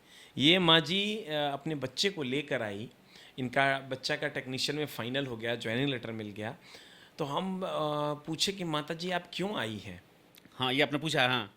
तो ये बोली कि मेरे घर में ना हमको लगता है कि 5 से 6 घंटे आपकी ही आवाज़ सुनाई देती थी। तो हम बच्चे से पूछते थे कि ये कौन है। बड़ा कनेक्टेड थी और आंखों में आंसू हाँ थे। हाँ, बहुत मतलब रोने लगी वो। हाँ, कैसा फील हुआ इसके झा को ये भाव देख करके? ये मुझे बड़ी खींचा। कल मैं देख रहा था, मैं बहुत कुछ सोचा इस पर कि क्या यार मजेदार। मैंने भी मतलब मेरे भी कुछ बच्चे हैं जो रिजल्ट दिए हुए हैं सिविल सर्विसेज में, चाहे ये वो फील जो है ना, वो पैसे से बहुत ऊपर है। ना आप समझिए ना कि कोई आपको ये कहे वो कि मैं सिर्फ थैंक यू बोलने आई हूँ, मतलब सिर्फ मिल के आपको धन्यवाद करने आई हूँ। मैं तो उनका लैंग्वेज भी नहीं समझ पा रहा था, लेकिन वो मीठा एहसास संजो के रखे हैं अभी भी। ये ऐसी तमाम वीडियोस, जितने भी वीडियोस हैं, उस बस जो बच्चे आते हैं और मुस्कुरा के ये कहते, हम उसकी मुस्कान से समझ जाते हैं किसका हो गया है। हाँ, जैसे वो गेट के सामने आएगा हम बोल देते हैं कि हो गया, कहता हाँ सर हो गया। वो गुलाब है, वो उसकी फीलिंग को सहेज के रखना। देखिए बच्चे ये कहते हैं हम लोग पैसे भी कमाते हैं, कमाते हैं हर आदमी, पैसा पैसा दैनिक जीवन की ज़रूरत है, सब लोग कमाते हैं। आप भी, बच्चे भी मेहनत कर रहे हैं इसलिए कि वो 2 रुपया कमा सके, अपने जीवन को बदल सके। लेकिन अच्छी वाली फीलिंग के लिए काम करने में जो मज़ा आता है, कल एक बच्चा असिस्टेंट लोको पायलट में उसका हो गया और वो जोधपुर से आया। हम बोले कि क्यों आया तुम? बोला सर आपको एक बार देखना था हमको, माय गॉड, और थैंक यू बोलना। वो मेरा पूरा एक ड्राइंग बना के लाया था, बहुत सारा, मतलब हमको लगता है 6 से 7 ड्राइंग जो है वो मेरा पिक्चर बना के लाया था। मतलब वो प्यार पूरा एक बड़ा सा बैग में बहुत सारी चीज़ें उसकी माँ ने बना कर दिया था वगैरह वगैरह। हमने कहा यार तुम हमको फ़ोन कर लेता, इतनी दूर से आने की क्या ज़रूरत थी। वो आया और हमको ऐसे छूने लगा, बोलता है सर बड़ा अच्छा लग रहा है सर, एक बार हमको छूने दीजिए सर। मतलब ये वाली मोहब्बत है, तो वो उसी के लिए काम करने का मन करता है। एक आपको छोटा सर किस्सा बताते हैं। एक लड़की थी, मतलब ऐसे तो बहुत सारे लोग हुए, वो बोल ही नहीं पाती थी, एक मुस्लिम फैमिली से आती थी, उसका हम लोगों ने इंटरव्यू गाइडेंस कराया, बोल ही नहीं पाती थी। सारे लोग जो बड़े बड़े लोग थे उन्होंने कह दिया कि आप ये नहीं बोलेगी, इससे होगा ही नहीं इंटरव्यू। हम सर बुलाए, हमको पता नहीं कि उसके नज़रों में दिख रहा था कि इसका हो जाएगा, अंदर से वो टूट रही थी। हम उसको बुलाए, 7 बजे उसको सर बुलाते थे, उसको हमने बहुत सारा चीज़ अकेले करके उसको जो है समझाया, ये किया। अगले दिन से उसने बोलना शुरू कर दिया। आज सर वो MU है, म्यूनिसिपैलिटी ऑफिसर है वो लड़की, और वो जब मिलती है ना तो वो समय गजब याद दिलाती है। वो लगता है, वाइब्स जो है ना वो अलग लेवल माय का गॉड, होता है, वो अलग वो लेवल। कोई पैसा से नहीं खरीद सकता, ये टीचर समझ सकता है। ये टीचिंग दुनिया का सबसे खूबसूरत राज है, 100%। जो शायद पैसे से अंबानी हम को भी नहीं- नहीं मिल नहीं- सकता नहीं है, खरीद सकते। और हमारे प्रधानमंत्री मोदी जी को भी नहीं मिल सकता है। ये हम और आप ही ले सकते हैं। 100%। हाँ, एक और वीडियो है सर, इसको देखिए, इसको बताइए। हाँ हाँ, बताइए इसके बारे में थोड़ा। ये बहुत पुराना चला है ये। हाँ। और ये समझिए कि जब पढ़ता था ना तो इसके पिताजी, बहुत सारी स्टोरी है, बहुत हाँ, सारी बिल्कुल, कहानियां बिल्कुल, हैं, हमने कुछ ही को बच्चों ये तक किया नहीं है। पहुंचा पाते हैं क्योंकि वो समय नहीं मिल पाता है। आज संजोग से आप बड़ा एहसान है आपका कि आप Thank you. आए हैं और हमें बोलने का भी मौका मिला है। तो वो ये लड़का, इसके पिताजी ठेला चलाते थे, ओके, हाँ, आपने उसमें कुछ ठेला चलाते थे इसके पिताजी। और इसके पास जो शर्ट था ना वो बहुत छोटा था, अच्छा। ऐसे झुकता था तो इसका ये वाला पोर्शन दिखता था, इधर झुकता था तो ये वाला। और ये बच्चा जब आया था मेरे पास तो मैंने अपने घर में रखा इसको, क्योंकि इसके पिताजी बहुत गरीब थे और भुजा वगैरह बेचते थे। ये बच्चा एक लड़की के साथ इंगेज हो गया, किसी कारणवश गांव की कोई एक लड़की थी उसके साथ इंगेज हो गया। मैंने इसको डांटने के बजाय समझाना उचित समझा। बिल्कुल। जब मैंने इसको समझाया और उस बच्ची को भी मैंने समझाया, और आप विश्वास कीजिए वो बच्ची भी इतना कोऑपरेट की और ये बच्चा उस दिन से इतना दृढ़ संकल्पित हुआ। और मैं हर महीने इसको 2000 रुपया दिया करता था। हमको लगता है लगभग 1.5-2 साल हमने इसको दिया। और ये बच्चा इस लेवल पे पहुंच गया कि मेरे पास आता था कि सर मैं अब क्या करूं। मैं कहता था पढ़ाई करो। कौन सी किताब? फलाना किताब ले आओ, मैंने पढ़ लिया। चिलाना किताब ले आओ, मैंने पढ़ लिया। वो किताब ले आओ, मैंने पढ़ लिया। सर मैं पूछूं? बोलता था हाँ पूछिए, ये वाला क्वेश्चन बताओ सर, इसका आंसर तो 20 है। ओके, इस तरह से उस लेवल में वो बच्चा चला गया। और ये बच्चा हमको लगता है आउट ऑफ 100 इसको 98 मार्क्स था। माय गॉड, कहाँ से था ये लड़का? ये हमको लगता है लखीसराय वगैरह का था। क्या नाम था? नाम तो शायद सरोज नाम का एक लड़का था। अच्छा, सरोज नाम था इसका। और वो मतलब अल्टीमेट तो कितना नौकरी दिए हैं इसके जहाँ अपने लाइफ में? देखिए नौकरी, कुछ अगर अनुमान सबसे बता पहली बात तो सकें। नौकरी हम नहीं देते हैं, नौकरी तो हाँ, बच्चे ठीक है, खुद लेते आपने हैं। पढ़ाया कितने बच्चों से नौकरी हुआ? लेकिन हमको ऐसा लगता है कि ऐसा कोई स्टेशन नहीं है, ऐसा कोई ऑफिस नहीं है हिंदी भाषी क्षेत्र में जहाँ चले जाएंगे तो एक प्यारा सा कुर्सी नहीं मिलेगा। बहुत बड़ी बात है ये, बहुत बड़ी बात है। मतलब बड़ी, मतलब आप किसी के लिए क्या होगा नहीं पता, लेकिन जब साथ में दोस्त हो, सगे संबंधी हो और सामने वाला अपनी कुर्सी छोड़ देना, अरबपति होने का एहसास होता है वहाँ। तो वो वाली फीलिंग मिलती ऐसा है। मान सकते हैं कि इसके झा को निर्वाण की प्राप्ति हो चुकी है। अब इच्छा, मतलब निर्वाण का मतलब वो वाला महापरिनिर्वाण अलग होता है। निर्वाण का मतलब सीधा सा अर्थ ये है कि अब इच्छा उस टाइप का नहीं है, उस इच्छा से ऊपर उठ गए हैं इसके जहाँ? नहीं, अब देखिए क्या होता है कि एक होता है पहले पैसों की लालसा थी, नाम की इच्छा थी, उन सब सारी चीज़ों को अब हम उसी को निर्वाण हम बोल रहे हैं। क्लोज कर चुके हैं। अब हमको ये लगता है कि अब हम और खुशियां किन किन घरों में डाल सकते हैं, कहाँ कहाँ हम खुशियां ला सकते हैं, और किस किस घर में मेरे कारण दिवाली के दिए जल सकते हैं। मन अब उसी में लग रहा है। बाकी बहुत सारा स्टेप हम आगे लेने वाले हैं, जो शायद बच्चों को पसंद भी आएगा, और कोशिश करेंगे कि मेरा जो अब जीवन बचा हुआ जीवन है वो बच्चों के लिए हो, और बच्चे जो हमसे एक्सपेक्ट करते हैं वो हम उसको पहुंचा सकें। एक और वीडियो देखिए। अच्छा, ये बच्चा देखिए क्या होता है कि बच्चे हमने अभी तक, हमको लगता है 3-4 हजार ज्वाइनिंग लेटर फाड़ा है, मतलब जिसको हाँ, बच्चों ये, ने हाँ। नहीं फाड़ा है।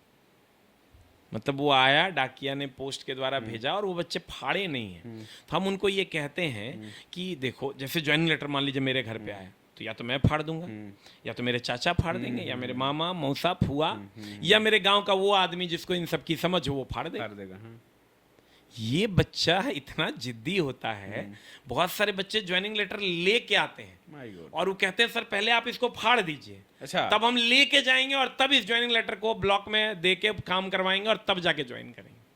तो आप देखिएगा मेरे चैनल पे, हमको लगता है हजारों वीडियोस जो है वो ज्वाइनिंग लेटर फटने के पड़े हैं। और मैं बड़ा, हमको अच्छा लगता है। वैसे तो सारे टीचर अच्छा पढ़ाते हैं, सारे लोग सिलेक्शन देते हैं, लेकिन मज़ा सिलेक्शन देने में है, और उसके लिए कंटेंट पे आपको काम कर, कहते हैं ना जीवन में मज़ा इंटरटेनमेंट और इंटरटेनमेंट से है। मेरा मानना है कि पढ़ाई में मज़ा कंटेंट और सिर्फ कंटेंट। एक ये वीडियो सर चल नहीं रहा है, इसको आप देखिए थोड़ा सा। ये एक लड़का है जिसके दिमाग में कई टाके लगे हुए हैं और आपके पास आया हुआ है ये। हाँ, ये जो बच्चा है ना, इसके बारे में थोड़ा बताइए। इसका ये तो बच्चा अभी नहीं रहा, इसकी मृत्यु हो गई। चूँकि इसका कंप्लीट आधा ब्रेन जो है ना वो काट के हटाया गया था, तो बड़ा खराब पल था वो। और बच्चा सरवाइव भी किया, और संजोग देखिए उसका ज्वाइनिंग लेटर भी आ गया था ज्वाइन करके एसएससी में, और उसके बाद उस बच्चा सरवाइव नहीं कर पाया और बच्चे की डेथ हो गई, बाद में हमें पता चला। तो हम तो बहुत सपोर्ट किए उसको, अलग अलग जगहों पर इलाज भी करवाए, लेकिन फाइनली वो भैया बोलता था, और लेकिन वो बच्चा सरवाइव नहीं कर पाया, चला गया वो। ऐसे भी दुख आते रहते हैं हमारे यहाँ। आप जब आइएगा तो 1 से 2 में, कोई भी बच्चा जो इस वीडियो को देख रहा है, 1 से 2 में आप आइए मुसल्लापुर हाट मेन गेट के सेंटर के पास। आपको किसी भी प्रकार की समस्या होगी तो हम मदद कर देंगे, चाहे वो हॉस्पिटल से रिलेटेड हो, कोई भी समस्या, पढ़ाई से रिलेटेड समस्या हो, कोई भी समस्या होगी, तो जो भी बच्चा ये वीडियो देख रहा है, 1 से 2 में हम हर दिन बच्चों से मिलते हैं 1 घंटा, और उसकी जो भी समस्या होती है उसका निदान करने की कोशिश करते हैं। अच्छा, ये लग रहा है इस बातों से कि इसके जहाँ चुनाव की भी तैयारी कर रहे हैं आगे? नहीं, देखिए चुनाव, मेरा मानना है कि जो अच्छे लोग हैं उनको चुनाव लड़ना चाहिए। अब मैं अभी उस कैटेगरी में फिट नहीं बैठ रहा हूँ, लेकिन जब मैं अपने आप को फिट लग जाएगा कि मैं फिट हूँ, नहीं, रुकिए, मौका मिले तो। नहीं, मौका की बात नहीं है, इच्छा करे तो। मौका और इच्छा दोनों में फर्क है। अगर टिकट कोई पार्टी दे तो आपको? नहीं, मुझे जब तक ये नहीं लगेगा कि वो पार्टी सही रास्ते पर है और सबकी आवाज हमारे द्वारा उठाना चाहती है, तब तक मैं चुनाव नहीं लड़ूंगा। अभी बिहार में कोई पार्टी है जो आपके विचार को? नहीं, देखिए मेरा मानना है थोड़ा सा इसमें बच्चों को सोचना पड़ेगा, और हमको लगता है इंटेलेक्चुअल्स को इस पर सोचने की जरूरत है। मेरे नज़र में सारी पार्टियां और सारे लोग अच्छे हैं, बुराइयां हर किसी में है। हम उसके बुरे पार्ट को ना देखते हुए जो आपको ज्यादा अच्छा लगता है आप उसको वोट करते हैं। आप अगर देखिएगा तो लालू जी ने बहुत सारा काम किया बिहार में, पंडित जवाहरलाल नेहरू ने बिल्ड किया पूरे नेशन को, उसके बाद आप आ जाइए आदरणीय मोदी जी ने कितना सारा काम किया, नीतीश कुमार जी ने कितना सारा काम किया। तो हम उनकी बुराई ना करते हुए उन्होंने जो अच्छा काम किया, आज इसीलिए हम और आप यहां खड़े हैं। तो सारे लोग जो भी पॉलिटिक्स में हैं उनको थैंक यू है, लेकिन एक बात जरूर कहेंगे कि अगर आप पॉलिटिक्स में आते हैं ना, तो खुद का हित को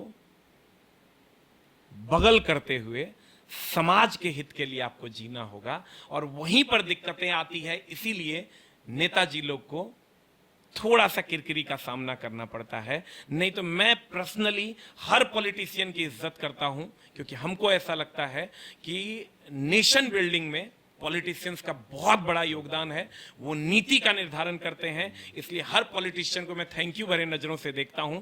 मैं उन्हें गंदी नज़रों से नहीं देखता हूं। और मेरा मानना है कि जो उनके अंदर गलतियां हैं उसे मीडिया के माध्यम से, हम लोग चुनने के माध्यम से ठीक कर सकते हैं। लेकिन मेरा मानना है कि हर पॉलिटिशियन रिस्पेक्टेबल है और वो समाज के लिए बहुत बड़ा योगदान दे रहा है। हाँ, वो अलग बात है कि गंदगी हर जगह होती है, लेकिन उस गंदगी को हटाने का जो जिम्मा है वो हमारे पास जब होता है तो वो काम हम करते भी हैं। लेकिन बिल्डिंग ऑफ नेशन में पॉलिटिशियंस का बहुत बड़ा योगदान है, ये मैं मानता हूं। हर उस पॉलिटिशियंस को जिसने पॉलिटिक्स किया और भारत को इस स्तर तक पहुंचाया, मैं उसको सबको थैंक यू कहता हूं। मैं कभी भी मुझे इस बात से थोड़ी सी परहेज होती है कि पीछे फलाने ने क्या किया, पीछे फलाने ने गलत कर दिया, सही कर दिया। भाई मेरे, उन्होंने इस घर की एक ईंट भी अगर जोड़ी है और आज हम अगर उस पर खड़े हैं तो उस एक ईंट के लिए उनको थैंक यू कहना है, पीछे की चीज़ों को छोड़ देना है और आगे हम और अच्छा कैसे कर सकते हैं इस पर हम सबको विचार करना होगा। और सभी अच्छे लोग, अभी देखिए केसी सिन्हा सर आए हैं, मतलब स्पेशल थैंक्स टू केसी सिन्हा। मैं केसी सिन्हा सर का बहुत बड़ा फैन हूँ। लगभग पूरा बिहार है, पूरा बिहार है। पूरा बिहार। आप ये समझिए, थोड़ा सा यहाँ पर मैं जो स्टेटमेंट देने जा रहा हूँ, शायद वो स्टेटमेंट बहुत लोगों के पल्ले नहीं पड़ेगा या बहुत लोग विरोध कर देंगे। सपोर्ट और विरोध चलता रहता है। हो सकता है मेरे बहुत सारे बातों पर आप ऐतराज भी आप तो कर सकते पर्सनल आप उनको कह हैं। रहे ये हैं। मेरा पर्सनल ओपिनियन है। मेरा मानना है कि केसी सिन्हा सर और एच.सी. वर्मा सर में अगर हमको ये कहा जाए कि सबसे ज़्यादा योगदान, वैसे तो दोनों का योगदान है, लेकिन सबसे ज्यादा योगदान अगर समाज में किसका है तो मैं एक बार में कहूंगा केसी सिन्हा सर का। सबने पढ़ के, हर बच्चे ने उनकी किताब पढ़ी है यार। लेकिन लेकिन एच.सी. वर्मा सर की किताब हर बच्चा पढ़ नहीं पाया, क्योंकि उसकी कठिनता इस स्तर पर थी कि बच्चे उसको पढ़ नहीं पाए। अगर एच.सी. वर्मा सर से कभी हमको मिलने का मौका मिलेगा तो एक बात उनसे हम जरूर कहेंगे कि आपने IIT, नीट, जेई के लिए आपने किताबें लिखी, लेकिन एक सामान्य बच्चे के लिए आपने एक किताब नहीं लिखा। इसके लिए मैं उनसे जब भी मिलूंगा मैं उनके ज्ञान को एकदम नमस्कार करता हूं। बहुत बड़े ज्ञानी हैं वो, तो समझिए कि फिजिक्स के भगवान हैं। लेकिन उनका समाज में एक योगदान जो मिसिंग हमको लग रहा है, ये मेरा पर्सनल ओपिनियन है, वो ये है कि समाज के अंतिम पंक्ति का बच्चा उनका किताब पढ़ नहीं पाया, क्योंकि समझ नहीं पाया। लेकिन वही केसी सिन्हा सर की किताब एक एक बच्चा, बिहार का ऐसा कोई बच्चा नहीं होगा जिसने ये कह दे कि केसी सिन्हा सर की किताब हमने नहीं पढ़ी।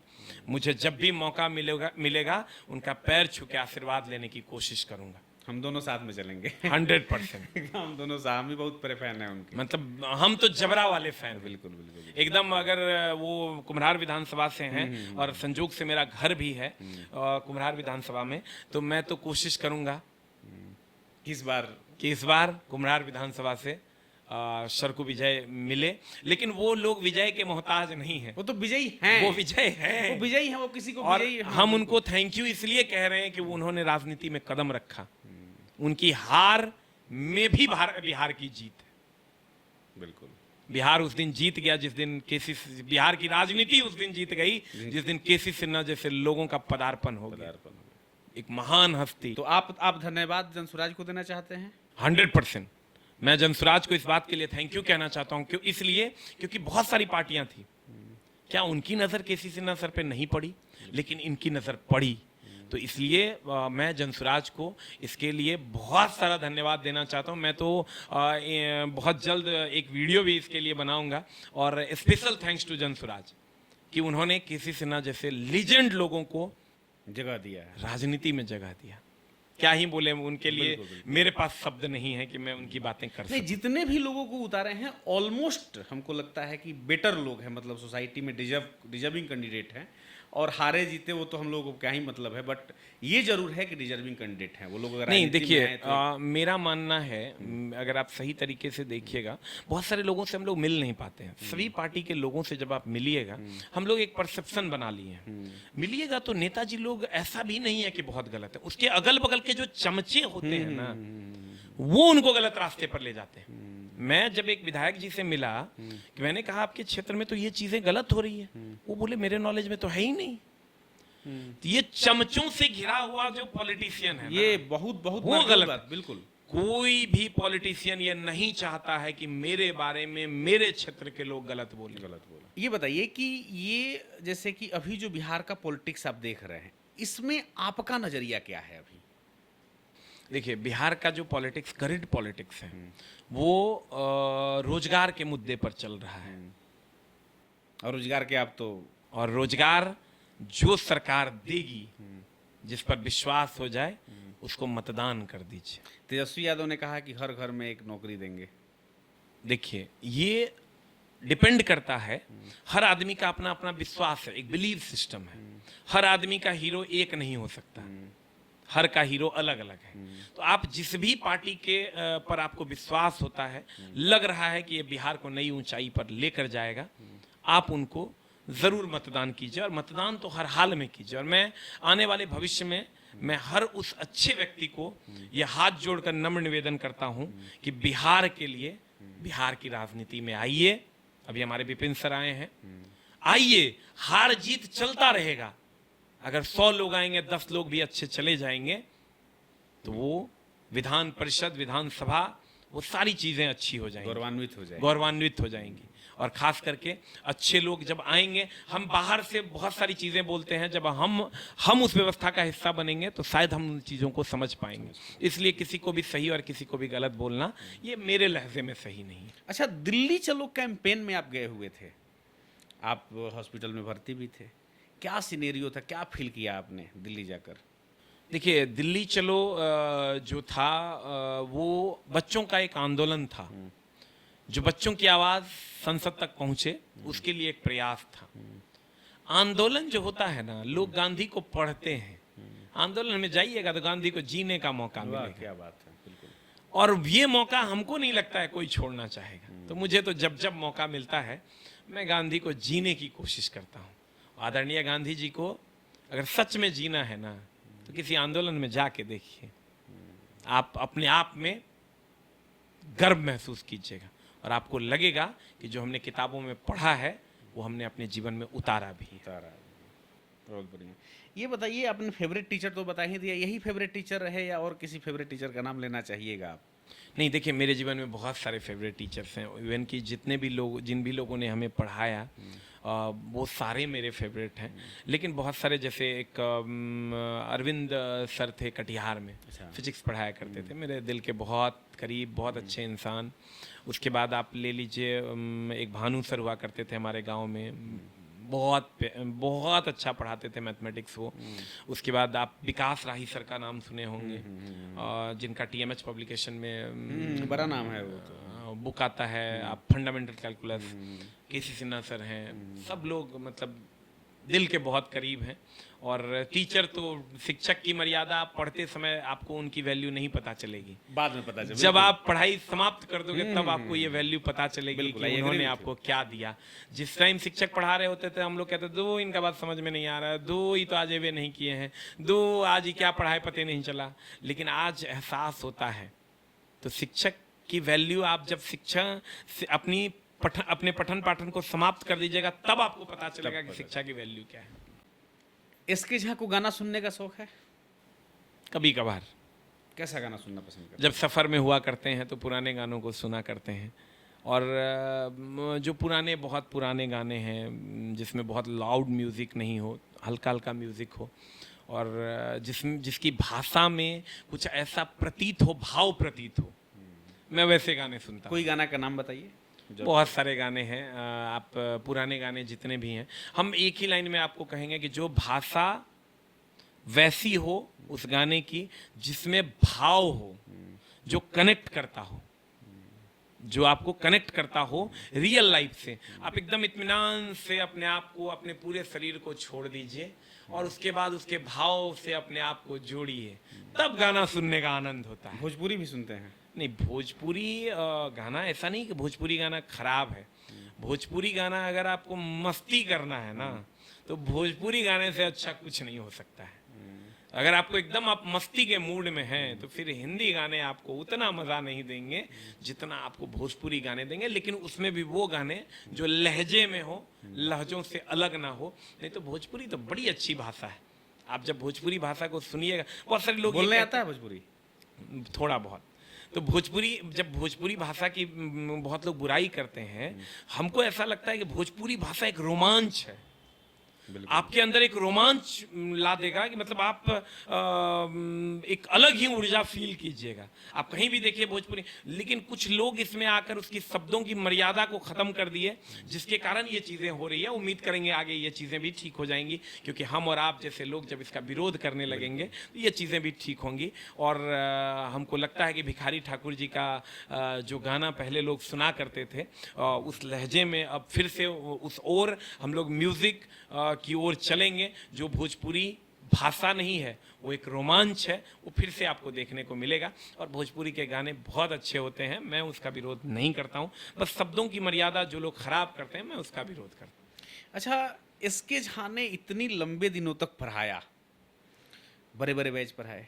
अभी मैं एक गाना सुन रहा हाँ, कौन सा? था। मैं आने से पहले एक गाना सुन रहा था, बड़े अच्छे बोल थे, मैं कनेक्ट कर पा रहा था। गाना था दर्दे मुहब्बत, दर्दे जुदाई, उस पे सनम तन्हाई है। क्या बात है जहाँ सर, क्या बात। ओ जाने वाले लौट के आजा, जान लबों पर आई है। क्या तो बात है, क्या भाव बात है। इन सब क्या गानों को बात जब आप सुनिएगा तो बड़ा अच्छा हाँ लगता है। हाँ हाँ, निश्चित रूप से। इतने दिनों तक आपने पढ़ाया, 12 साल का कैरियर रहा, कभी क्लास से किसी लड़की ने प्रपोज किया? नहीं, ये सारी चीज़ें तो नहीं हुई, बट नहीं हुई कि बताना नहीं चाहते हैं? दो नहीं, condition। नहीं हुई, क्योंकि हमारा जो छात्र और गुरु का जो संबंध था उसको हमने हमेशा मेंटेन किया। लेकिन जब आप उस एज में होते हैं, अपने यौवनारंभ में होते हैं, तो वहाँ पर तो चीज़ें होती ही हैं, हर आदमी के साथ होता है। पहला प्यार कब हुआ है इसके झा को? बड़ा गोल गोल नहीं, सीधा सीधा बात अरे। करेंगे हम लोग। पहला प्यार तो माँ से हुआ था। उसके बाद जब मैंने जर्नी स्टार्ट की तो हमारी जो जीवन संगिनी है उससे हमारा लगाव हुआ, और आज वो मेरी धर्मपत्नी है। आपकी लव मैरिज है? आप दोनों कह सकते हैं, प्यार भी है। ये और शुरू कब arrange हुआ, भी। थोड़ा इस पे बताइए। आप गोल गोल घुमा के निकलना चाह रहे हैं। हमको लगता है कि ये चीज़ें लगभग 2021-22 के आसपास शुरू हुई, और 23-24 में जाके हम कहाँ लोग मिली शादी के आपको ये? बंधन में बंधे। बहुत अलग कहानी है। नहीं बताइए तो कम से कम। एक्चुअल में वो अलग कहानी है। अरे थोड़ा आइए तो, हम लोग पॉडकास्ट कर रहे हैं, हम लोग बातचीत कर रहे हैं। कहाँ से शुरू हुआ ये जर्नी? आप तो पोल खोलने नहीं वाले नहीं, बिल्कुल बिल्कुल बिल्कुल बिल्कुल। पोल शादी खुलना चाहिए ना ये समझ लीजिए कि बस कहीं मिल गई वो। कहीं तो नहीं, मतलब धरती पे ही, मतलब कोई जगह रहा होगा। नहीं, कहीं पहली बार में नैन लड़े पटना होंगे। में ही हम लोग एक दूसरे को जाने, और उसके बाद हम लोग वैवाहिक बंधन में बंध गए। नहीं, कब बने, मतलब क्या क्या समय था वो, मतलब किस साल में? 2024 का समय था। वो चुपके चुपके शादी किया आपने? हाँ, थोड़ा सा बहुत सारी बातें थी, क्योंकि सब लोगों को बुलाना संभव नहीं था, क्योंकि सब लोग जब आ जाते और उनका सम्मान नहीं हो पाता तो थोड़ी सी अलग बातें हो जाती। और दूसरा कि बहुत सारे लोगों को वहाँ गैदर करना भी संभव नहीं था, इसलिए हमने ये डिसीज़न लिया कि शादी को थोड़ा सा छुपके करते हैं, अलग करते हैं। पहला प्यार कब हुआ है इसके झा को? बड़ा गोल गोल नहीं, सीधा सीधा बात करेंगे हम लोग। पहला प्यार तो माँ से हुआ था। उसके बाद जब मैंने जर्नी स्टार्ट की तो हमारी जो जीवन संगिनी है उससे हमारा लगाव हुआ, और आज वो मेरी धर्मपत्नी है। आपकी लव मैरिज है? आप दोनों कह सकते हैं। प्यार भी है। ये और शुरू कब arrange हुआ, भी। थोड़ा इस पे बताइए, आप गोल गोल घुमा के निकलना चाह रहे हैं। हमको लगता है कि ये चीज़ें लगभग 2021-22 के आसपास शुरू हुई और 23-24 में जाके हम कहाँ लोग मिली शादी के आपको ये? बंधन में बंधे। बहुत अलग कहानी है। नहीं बताइए तो कम से कम। एक्चुअल में वो अलग कहानी है। अरे थोड़ा आइए तो, हम लोग पॉडकास्ट कर रहे हैं, हम लोग बातचीत कर रहे हैं, कहाँ से शुरू हुआ ये जर्नी? आप तो पोल खोलने नहीं वाले नहीं, बिल्कुल बिल्कुल बिल्कुल बिल्कुल। पोल शादी खुलना चाहिए ना ये समझ लीजिए कि बस कहीं मिल गई वो। कहीं तो नहीं, मतलब धरती पे ही, मतलब कोई जगह रहा होगा, नहीं, कहीं पहली बार में नैन लड़े पटना होंगे। में ही हम लोग एक दूसरे को जाने और उसके बाद हम लोग वैवाहिक बंधन में बंध गए। नहीं, कब बने, मतलब क्या क्या समय था वो, मतलब किस साल में? 2024 का समय था। बहुत चुपके चुपके शादी किया आपने? 24 का समय था। बहुत चुपके चुपके शादी किया आपने? वो हो गया है। बड़ा अच्छा जीवन मेरा कट रहा है और बहुत लोग पति पत्नी में आपस में झगड़ा करते हैं, लेकिन हम लोगों का अंडरस्टैंडिंग ऐसा है कि हम लोगों में आज तक कभी किसी भी बात के लिए कोई विवाद नहीं। इतना बिजी रहते हैं, इसको संभाल लेती हैं वो? नहीं तो हमारा उनसे पहली ही मुलाकात में ये बात था कि हम आपको समय नहीं दे पाएंगे। तो कॉफी पे ना क्योंकि- जाकर अपने यही बात किया पहला? क्योंकि मेरी पहली बात मैंने यही की थी। मेरी पहली पत्नी जो है ना, वो मेरे प्यारे छात्र हैं और मैं उससे जो समय बचेगा वही आपको दे पाऊंगा। उन्होंने सौहर्ष से स्वीकार किया और इस बात को उन्होंने आज तक मेंटेन किया। इसीलिए आज संडे है और हम आपके साथ बैठे। वाह, मैम का बहुत बहुत धन्यवाद कि भाई आपको कम से कम यहाँ भेजा और आपका ना इतना 100%। भावनाओं को समझती हैं, तो इसमें आप बहुत सौभाग्यशाली हैं। अच्छा, कैसा फील हो रहा है इसके जहाँ कोई स्टार बन के कहीं जाते हैं आजकल, जहाँ जाते हैं वहाँ बच्चे घेर लेते हैं, जैसा एक हमने एक वीडियो देखा था आपका, आप कहीं उतर रहे थे, एक CISF का लड़का था, उठ के दौड़ के आता है, आपको पकड़ लेता है एकदम, सर कहाँ मिल गए, कैसा फील होता है इसके को? देखिए, स्टार नहीं, प्यार। नहीं है तो स्टार ही, उसको नहीं, प्यार नहीं, नाम दिया। ये मोहब्बत है। आप ये समझिए, मोहब्बत अलग अलग तरीके की होती है, लेकिन ये वाला जो मोहब्बत है ना, जो ना आपका संबंधी है, ना वो आपको कभी देखा था, ना आपने कभी उसको देखा था, फिर भी एक मोहब्बत है जो जिंदा है। और जब आप दोनों मिलिएगा, जिसने आपको ना कभी देखा, ना आपसे कोई ब्लड रिलेशन है उसका, लेकिन एक मोहब्बत वो संजो के रखा हुआ है और आप उसके सामने आते हैं, आह, जो मोहब्बत आपको मिलेगा, जो एहसास आप Ultimate। लीजिएगा। वो तो खैर, एक चीज़ और यहाँ हम छोड़ दिए थे, उसमें थोड़ा सा पूछना था।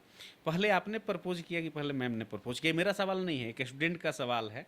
मैंने बताया उसको कि इसके जहाँ से बात करेंगे, तो उसने बोला कि सर पूछ लीजिएगा आप, जरूर उनसे लेकर आइएगा जवाब। नहीं, जहाँ तक प्रपोज करने की बात है, गोल गोल नहीं तो देखिए होता क्या है, प्रपोज सिर्फ आई लव यू हम लोग जो सिनेमा में देखते हैं उससे नहीं होता है। हम अगर आपकी आंखों में देख रहे हैं और आप हमारी आंखों में देख रहे हैं, तो पता चल जाता है कि हम दोनों एक दूसरे से प्यार करते हैं। ना उसने कभी हमें प्रपोज किया, ना हमने उसे कभी प्रपोज किया। हम लोग एक फीलिंग एक दूसरे से शेयर हुआ और हम लोग एक दूसरे के साथ शादी के बंधन में बंध गए। अच्छा, एक चीज़ चलिए ठीक है, इसको तो आपने बताया। ये बताइए कि एक टीचिंग फील्ड में हमको जो बातचीत होती है कुछ दिल्ली के टीचर से, हमारी अधिकांश बात उन्हीं लोगों से होती है जो सिविल के फील्ड में है। तो उन लोगों ने कहा कि जानते हैं चतुर्वेदी जी, हम बोले थे कि इसके जहाँ से करने जा रहे हैं, एक दिन पहले ही बोले थे, तो उन्होंने कहा कि उनसे एक सवाल पूछिएगा, हमारा नहीं फिर भी दूसरे किसी का है, कि दिल्ली बनाम पटना टीचर बहुत चलता है। नीतू सिंह ने एक बार हमारे सामने कहा था पटना में ही कि जो पटना के बच्चों को पढ़ा लिया, उसका किसी को भी पढ़ा फीडबैक ले। दुनिया का सबसे टॉप मानते हैं। ये नीतू सिंह का भाषा है, मतलब आपको बता रहे हैं। अभी जो एक लड़ाई चलती है इंटरनल, वो एक्सटर्नल नहीं है, इसको कैसे देखते हैं और इसको थोड़ा एक्सप्लेन कीजिए। देखिए, ये लड़ाई नहीं है। शिक्षक कभी लड़ेंगे क्या? शिक्षक कभी लड़ते नहीं हैं। हम लोग एक दूसरे की खामी को बताते हैं। उसी में जो बुद्धिमान शिक्षक है वो अपनी खामियों पर काम करता है, वाह, और जो बेवकूफ शिक्षक हैं, जो कि होते नहीं हैं, वो अपनी खामियों के लिए परेशान हो जाते हैं। मैं तो हर उस आदमी की इज्जत करता हूं जो मेरी खामियों को बताए। आपका सबसे बड़ा दोस्त वो है जो आपका विरोध करता है, और अगर आप उसको पॉजिटिव कर लिए उनकी बातों से जो वो कह रहे हैं आपके विरोध में, अगर उन सब बातों को आप ठीक कर लिए तभी आप महान बनिए। तो अपने विरोधियों को अपने पास रखिए, तब आपको अपने जीवन में दिक्कतें नहीं। कहाँ भी गया है निंदक नियरे राखिए, आंगन कुटी छवाए। 100%। हम टीचर्स का नाम लेंगे, इस पर आपको एक एक लाइन का कमेंट देना है। सबसे पहले हमारे विकास दिव्यकीर्ति सर। देखिए, विकास दिव्यकीर्ति सर की अगर बात हम करें तो हम सच पूछे तो हम बहुत सारे शिक्षकों से नाराज हैं। विकास दिव्यकीर्ति सर से भी नाराज है। क्यों? बहुत ज्यादा। क्यों? उसका रीजन है, हमको ऐसा लगता है कि उनको जो उनके अंदर प्रतिभा है वो हर बच्चे तक नहीं पहुंच पा रही है। बिल्कुल। अब देखिएगा, उनके कोर्सेस इतने महंगे हैं कि बच्चा उसको खरीद नहीं पाएगा। 30,000 का हिंदी का कोर्स रहता है, 1 लाख का, 1.5 लाख का, 2 लाख का कोर्स है, उसको बच्चा परचेज नहीं कर पा रहा है। और दैनिक जीवन के वीडियोस हैं, क्या करना है क्या नहीं करना है। उसी तरीके से सब्जेक्ट रिलेटेड वीडियोस भी उनके बहुत सारे होने चाहिए और होने चाहिए, हैं बहुत सारे, इनके लिए उनको धन्यवाद है, लेकिन और होने चाहिए और उनकी प्रतिभा सब तक और पहुंचनी चाहिए। ये मैं चाहता हूं, ये मेरा पर्सनल ओपिनियन है। बिल्कुल बिल्कुल सही कहा आपने। दिव्यकीर्ति सर तक हम लोग कोशिश करेंगे कि इस बात को पहुंचाएं। 100%। मेरा बहुत सारे शिक्षकों से थोड़ी सी नाराजगी, हमको ऐसा लगता है कि भारत को और कुछ दे सकते थे लेकिन दे नहीं रहे हैं। तो हम उनसे ये कहेंगे कि अगर आपको समय मिलता है तो आपकी बातें सुनने के लिए बच्चे बेताब हैं, तो उनको सारी चीज़ें सिखा के जाइए। मौत अंतिम सत्य है। क्या बात है। दूसरे टीचर हैं राकेश यादव, क्या कहना है? राकेश यादव सर, आप राकेश यादव सर बहुमुखी प्रतिभा के धनी हैं और बहुत अच्छे शिक्षक हैं। मैथ को हमको लगता है, मैथमेटिक्स की अगर हम बात करें तो सबसे अच्छे टीचरों में से एक वो हैं।